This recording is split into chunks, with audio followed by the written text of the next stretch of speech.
सनातन धर्म की, विठ्ठल भगवान की, संत शिरोमणि श्री नामदेव जी महाराज की। ऐसे भक्तों का चरित्र वर्णन करना सूर्य को दीपक दिखाना है, क्योंकि जैसे भगवान की कथा अनंत होती है वैसे ही भक्तों की कथा भी अनंत होती है। ये सूचना आगे से आगे और लोगों को भी करें, ज्यादा से ज्यादा लोग लाभ लें। देखो ये नामदेव समाज कितना धन्य है, इस कुल में ऐसे भक्त शिरोमणि जो अपने रामानंद जी महाराज के शिष्य हुए नामदेव जी महाराज। ऐसे भक्तों का चरित्र भगवान के अनेक प्रकरण है। भावना भी नामदेव जी के चरणों में अटूट रहे। जैसे नामदेव जी ने भक्ति को महत्व दिया वैसे ही हम अपने जीवन में भक्ति को स्थान दें। इसी सद्भाव के साथ प्रभु चरण नामदेव जी महाराज का नाम अग्रगण्य है। छिपा समाज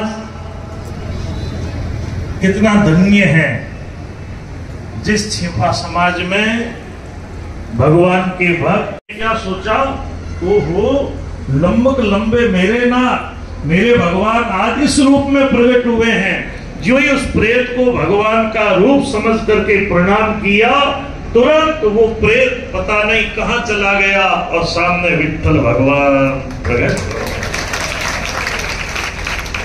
पधारो लंबकनाथ, पधारो पधारो, प्रणाम किया और प्रेम से हरि कीर्तन करने लगे। तो देखो नामदेव जी ने सब जगह परमात्मा को देखा। तो आज भगवान ने प्रकट होकर के नामदेव जी से क्या कहा, जो कोई भी कहीं भी बैठ करके नामदेव जी का यश गावेगा, वो प्राणी काम क्रोध आदि दुर्गुणों से रहित होकर सहज में भगवान के परम पद को पा लेगा। ऐसी देखो नामदेव जी की महिमा भगवान ने स्वयं में प्रकट की कि जो मेरे भक्त नामदेव जी की महिमा कहेगा सुनेगा, वो व्यक्ति काम क्रोध आदि दुर्गुणों से रहित होगा, सहज में परम पद को पा लेगा। ऐसा कहकर के भगवान अंतर्धान है। अब नामदेव जी पानी का घड़ा लेकर के संकीर्तन में आए और सबको जल पिला करके भगवान नाम संकीर्तन में तल्लीन हो गए।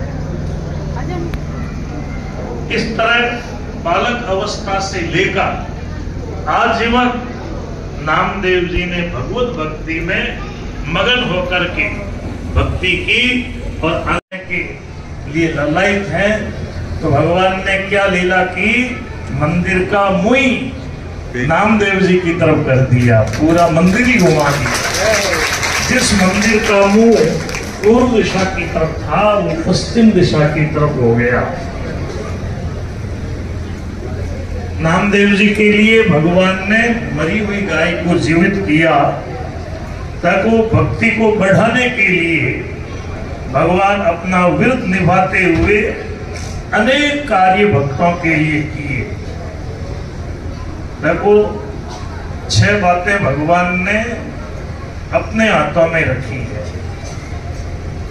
6 बातें हम लोगों के हाथ में नहीं है, 6 बातें भगवान के हाथ में है। गोस्वामी जी ने रामचरितमानस में लिखा है, सुनहु भरत भावी प्रबल, विलक कहे मुनिनाथ, हानि लाभ जीवन मरण, यश अपयश विधिहार।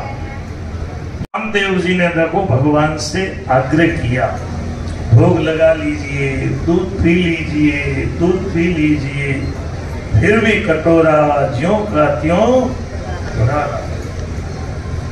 अब नामदेव जी ने सोचा नाना जी आएंगे और भगवान के भूखे रहने की बात मेरे नाना जी को मालूम चलेगी, मुझे दंड मिलेगा।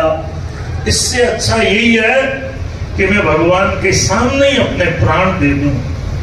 अब नामदेव जी ने हाथ में कटारी उठाई और मंदिर में ठाकुर जी के सामने जाकर के बोले, या तो हाथों हाथ दूध पी लो, नहीं तो ये कटारी तैयार है और मैं आज अपने आपके सामने अपनी गर्दन पर ये कटारी चला रहा हूं। ज्यों ही नामदेव जी ने कटारी उठाई, भगवान प्रकट हो गए। कटारी पकड़ ली, नामदेव जी के हाथ से भगवान ने कटारी छीन ली। आप देखते ही देखते भगवान ने दूध का भोग लगा लिया। बोलो आनंद कंद भगवान की।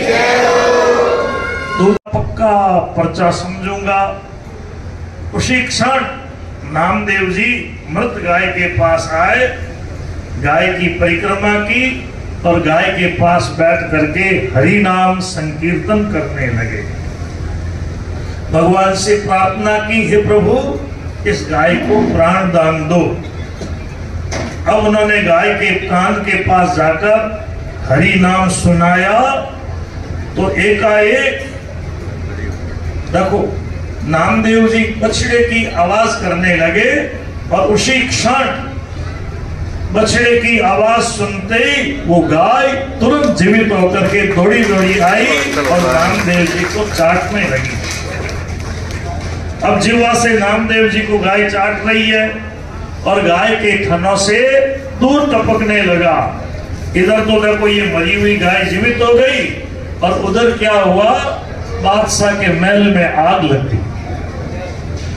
अब बादशाह का पूरा परिवार त्राई त्राई करता हुआ नामदेव जी की शरण में आया, आकर के चरणों में क्षमा मांगी, तो वो महल में आग शांत हुई। कीर्तन में बैठ जाता हूं, थोड़ा कीर्तन का आज आनंद ले लूं। जो ही जूते बाहर खोलने लगे तो देखा भीड़ ज्यादा है, मेरे जूते कहीं इधर उधर हो जाएंगे। भीड़ भाड़ में देखो जूते इधर उधर हो जाएंगे, कहीं खो जाएंगे। उन्होंने क्या किया, वो अपने जूते एक कपड़े में लपेट कर बगल में रख करके मंदिर में आ गए। वो गमछे में जूते लपेटे हुए अब कीर्तन करने लगे। मंदिर में एक तरफ जाकर बैठ गए। अब कीर्तन ऐसा चला, नामदेव जी कीर्तन में मगन हो गए। अब ऐसे मगन हो गए कि ध्यान ही नहीं रहा कि वो बगल में गमछे में जूते लपेटे हुए हैं। अब पुजारी जी ने देख लिया, देखो देखो मंदिर में जूते लेकर के आ गया। पुजारी जी ने नामदेव जी को कहा, अरे जूते लेकर के मंदिर में आए हो, बाहर निकलो। नामदेव जी को ब्राह्मणों ने मिलकर के धमकाया, धक्का मार करके नामदेव जी को मंदिर से बाहर कर दिया। नामदेव जी तो प्रेम की उस अवस्था में पहुंचे हुए हैं। देखो उस साधन की सप्त भूमिका होती है और सातवीं भूमिका है तुर्यगा अवस्था। कुंजर ज्यों डोले, मुखा न बोले, पलकन खोले मत झोले, कोई धूम धकोले, दंड दिरोले, गारी बोले मत तोले, कोई वस्त्र खोले, छीन उरोले, नहीं रिशोले गुण सेती, ये लक्षण होई फक्कर सोई, फिक्र नहीं है एक रति जी, फिक्र नहीं है एक रति। जुत्ते सही धक्का दे करके नामदेव जी को मंदिर से बाहर किया। नामदेव जी मंदिर के पीछे जाकर के बैठ गए। गदगद भाव से प्रभु कीर्तन में मगन है। नामदेव जी प्रेम के साथ हरि कीर्तन कर रहे हैं। भगवान मंदिर में अब देखो कीर्तन सुनने के लिए ललायित हो रहे हैं। भगवान ने क्या लीला की, मंदिर का मुख पूर्व दिशा की तरफ था, पश्चिम दिशा की तरफ कर दिया। नामदेव जी के कीर्तन ये चमत्कार देखा। अब वो मंदिर के पुजारी जी, ब्राह्मण सब आकर के नामदेव जी के चरण पकड़ लिए, बारंबार नामदेव जी से क्षमा मांगने लगे। अपराध हो गया। आज भी वो मंदिर है जो मंदिर का मुंह पश्चिम दिशा की तरफ के प्रति नामदेव जी की बड़ी निष्ठा थी। एकादशी का अर्थ होता है 10 संग 1 करो 11। 5 ज्ञानेंद्रियां, 5 कर्मेंद्रियां और 1 मन, 11 के ऊपर निग्रह करने का नाम है एकादशी। 10 संग एक करो एकादशी। लोग एकादशी तो करते हैं, 10वीं के दिन तैयारियां करेंगे। तड़के छे मारी एकादशी, कोई मोटा मोटा रोटला कर जो जी, ऊंडा ऊंडा खूबा करने घीसोटा पर जो जी। विस्तार से कथा सुनाने का भाव है आगे, लेकिन संकेत मात्र में कुछ भाव निवेदन कर रहा हूं। नामदेव जी की एकादशी के प्रति बड़ी निष्ठा थी, तो भगवान ने देखो नामदेव जी की परीक्षा ली। क्या परीक्षा ली? भगवान स्वयं ब्राह्मण का वेश धारण करके नामदेव जी के घर पर आए। भोजन मांगा, मैं भूखा हूं, मुझे भोजन दो। नामदेव जी क्या बोले? आज एकादशी का दिन है, एकादशी के दिन अन्न देना मना है, मैं आज आपको अन्न नहीं दे सकता। कल आप पधारेंगे, इच्छा अनुसार आप अन्न भोजन लेना।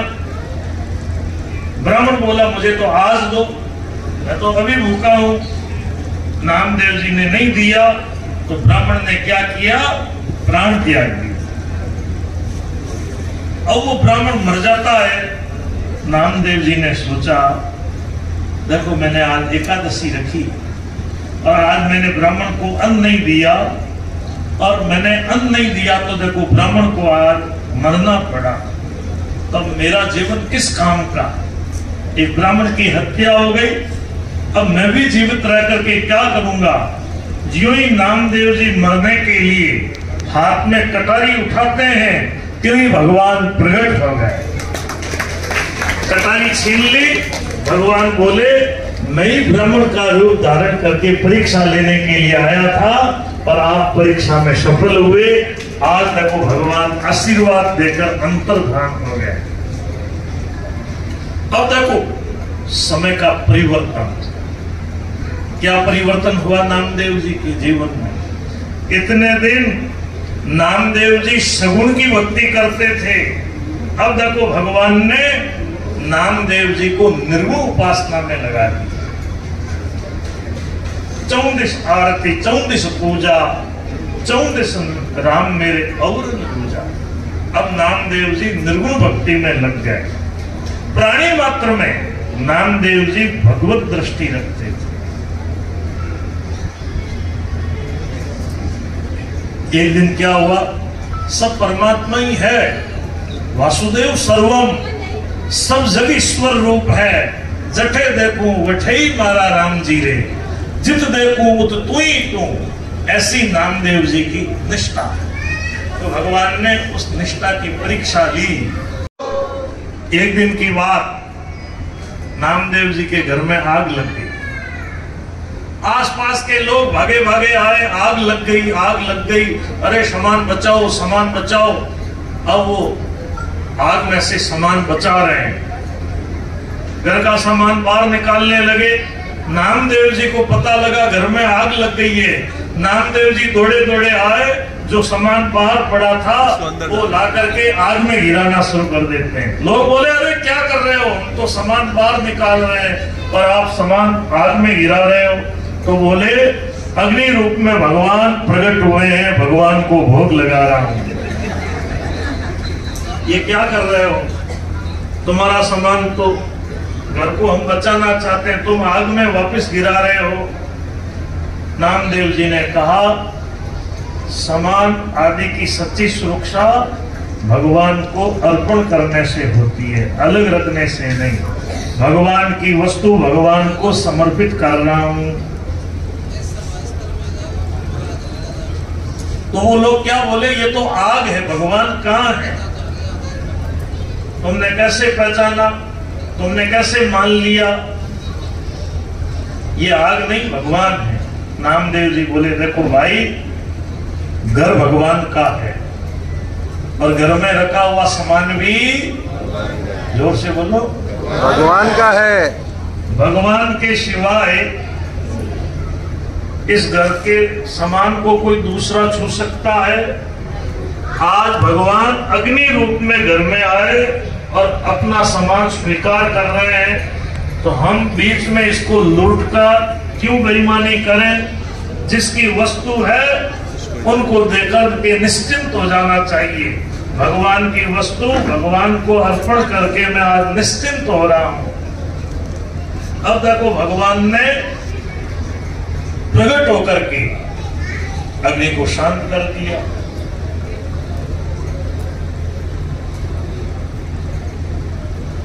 जल रूप में भगवान ने प्रकट होकर के अग्नि को शांत कर दिया। अब नामदेव जी के घर रहा नहीं। चौमासे के दिन नजदीक आ रहे हैं। मां बोली बेटा देख आगे चातुर्मास के दिन कहां रहेंगे, छान तैयार कर देते हैं, तू जा जंगल में से लकड़ी काट करके ला। आज नामदेव जी हाथ में कुआड़ी लेकर के जंगल में गए। जो ही एक आग के कुआड़ी लगाई, आग में से दूध निकला। जो ही दूध निकला तो उसी कुआड़ी को नामदेव जी ने अपने पैरों पर लगाया। खून निकला, दर्द हुआ तो नामदेव जी ने कपड़ा फाड़कर पहले उस आग के पट्टी बांधी, फिर अपने पैर के पट्टी बांधी और कुआड़ी लेकर के घर आ गए। मां बोली बेटा तू लकड़ी लेकर के नहीं आया? नामदेव जी बोले मैंने उस पेड़ के कुआड़ी की मारी, ऐसा उसके दूध निकला। जो ही वो कुआड़ी मैंने अपने पैर पर मारी, मेरे खून निकला। मुझे कितना दर्द हुआ, तो उस पेड़ को भी कितना दर्द हुआ होगा। मां मैं लकड़ी नहीं लाऊंगा। अब देखो मां बोली बेटा आगे क्या होगा? तो भगवान जैसा करेंगे वैसा होगा। परमात्मा ने क्या किया? मां बेटा तो नींद में सो रहे हैं, परमात्मा ने रातों रात सोने की छान नामदेव जी के लिए तैयार कर दी। सुबह हुई, गांव के लोग देखने लगे नामदेव जी क्या लंका लूट करके लाए। नामा थारो घर नारायण छायो, नामा थारो घर नारायण छायो। बड़ा सुंदर पद है। आगे जब कार्यक्रम होगा पंढरपुर में हम सब इसका आनंद लाभ लेंगे। आज तो केवल तुला दान किया। तो नामदेव जी को छोड़कर सब सरदर्शनी लोगों ने आकर के तुला दान ले लिया। अब सेठ जी को पता लगा कि नामदेव जी ने कुछ लिया नहीं है, तो नामदेव जी को बुलवाया, आग्रह किया आप भी ले लो।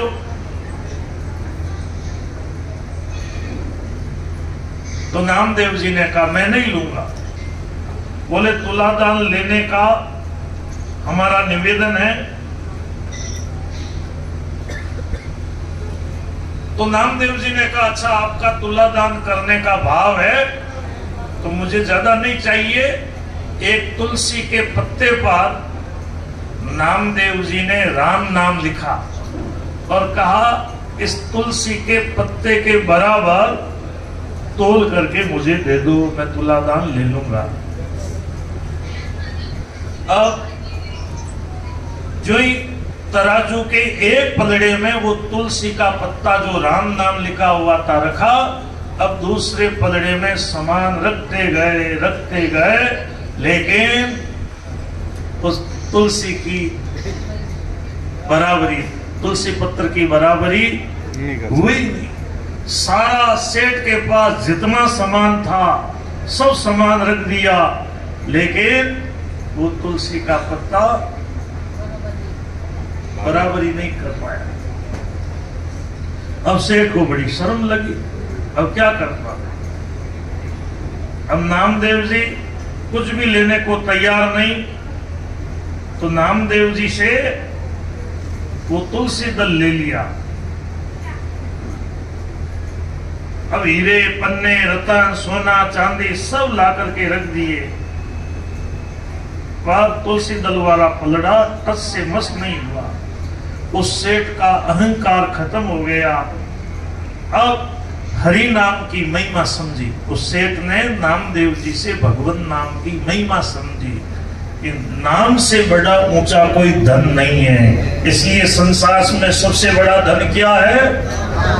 धनवंता सोई जानिए राम नाम धन होए। बाकी दुनिया में कमाया हुआ धन दुनिया में रहेगा, और असली धन है वो राम नाम है, वो हमेशा आगे साथ काम आएगा। मीराबाई ने कहा है, पायो मैंने राम रतन की कथा के कुछ भाव निवेदन करूंगा। अब आगे पंढरपुर में 20 तारीख से 24 तारीख तक भक्तमाल की कथा के माध्यम से आप सब लोग भक्ति भावना से वहां पहुंच रहे हैं, और नहीं पहुंचेंगे तो उनके लिए निवेदन है कि अपने सुभारती चैनल पर उस कथा का सीधा प्रसारण है। YouTube पर सुभारती चैनल, श्री बड़ा राम द्वारा सूर सागर के चैनल पर भगवान की और सनातन धर्म की जय हो। आदि तालियों की गड़गड़ भी होनी चाहिए।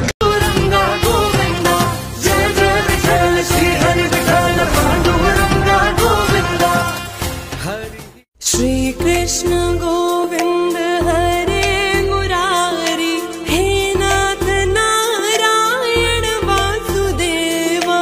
तू ही है माता, तू ही पिता रे, दाता भी तू है, तू ही सखा रे, हे नाथ नारायण